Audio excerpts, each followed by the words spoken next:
तो सबसे पहले बात करेंगे कांग्रेस की रामलीला मैदान की रैली की और उसमें प्रधानमंत्री नरेंद्र मोदी के ऊपर की गई अभद्र भाषा और अभद्र टिप्पणियों की, जिसने दरअसल सियासी संग्राम छेड़ दिया। रामलीला मैदान से उठी कांग्रेस की एसआईआर विरोधी रैली की गूंज अब मुद्दों से ज्यादा भाषा को लेकर है। प्रधानमंत्री के खिलाफ अपशब्दों ने सियासी बहस की मर्यादा पर गंभीर सवाल खड़े कर दिए हैं। बीजेपी ने इसे हताशा और कुंठा की राजनीति बताते हुए जोरदार पलटवार किया है। मुद्दा एसआईआर का था, लेकिन सुर्खियों में आ गया है शब्दों का स्तर। तो इस रिपोर्ट में देखिए कि कैसे सियासत में भाषाई मर्यादा फिर चर्चा के केंद्र में है। नई दिल्ली के रामलीला मैदान में कांग्रेस की एसआईआर विरोधी रैली में लोकतंत्र एक बार फिर शर्मसार हुआ, क्योंकि संविधान की रक्षा करने का दावा करने वाले कांग्रेस नेताओं कार्यकर्ताओं ने पीएम मोदी के खिलाफ ऐसे शब्दों का प्रयोग किया जिसे सभ्य समाज में स्वीकार नहीं किया जा सकता। हम कांग्रेस कार्यकर्ताओं के उन शब्दों को आपको सुना भी नहीं सकते।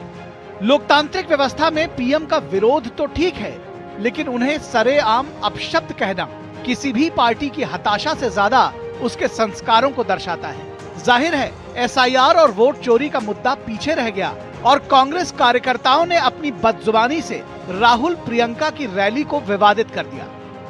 बीजेपी ने इसका जोरदार विरोध किया है और इसे घुसपैठियों को बचाने के लिए व्याकुल कांग्रेस की कुंठा बताया है।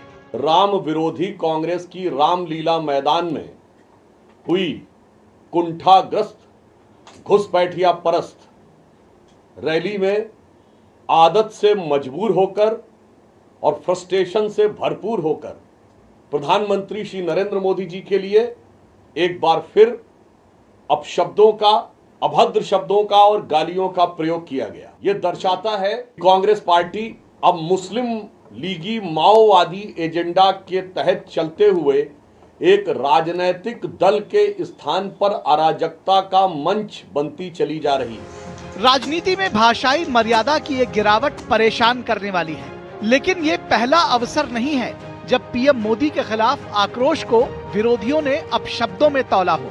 अपने भाषणों के दौरान राजनीतिक गरिमा को तार-तार करते हुए विरोधियों ने प्रधानमंत्री मोदी की मां को गाली देने से लेकर उनकी तुलना हिटलर, ओसामा बिन लादेन और औरंगजेब से करते हुए न जाने क्या क्या कहा।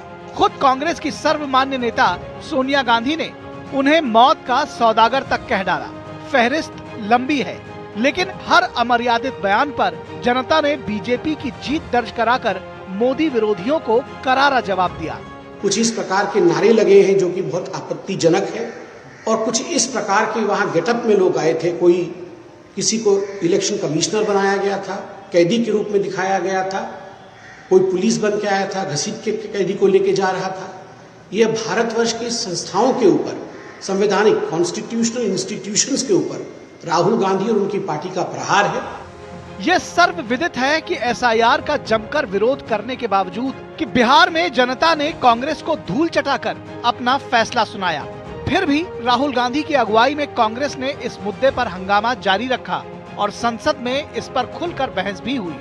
वोट चोरी से लेकर चुनाव आयुक्तों की नियुक्ति का इतिहास भी बीजेपी ने खुलकर देश के सामने रखा। सुप्रीम कोर्ट ने भी एसआईआर को वैध प्रक्रिया बताते हुए इसे रोकने से इनकार कर दिया, लेकिन कांग्रेस इस बात पर अड़ी रही कि उसे जनता नहीं हराती और इसे लेकर रामलीला मैदान में ये रैली कर डाली। जमकर भाषण हुए और वही सारे तथ्य और तर्क दोहराए गए जिसका कई बार जवाब दिया जा चुका है, लेकिन इस हताशा में फिर पीएम मोदी को अपशब्दों से नवाजा। नतीजा यही हुआ कि एसआईआर और वोट चोरी से ज्यादा पीएम को अपशब्द कहे जाने की चर्चा फिर सुर्खियों में आ गई।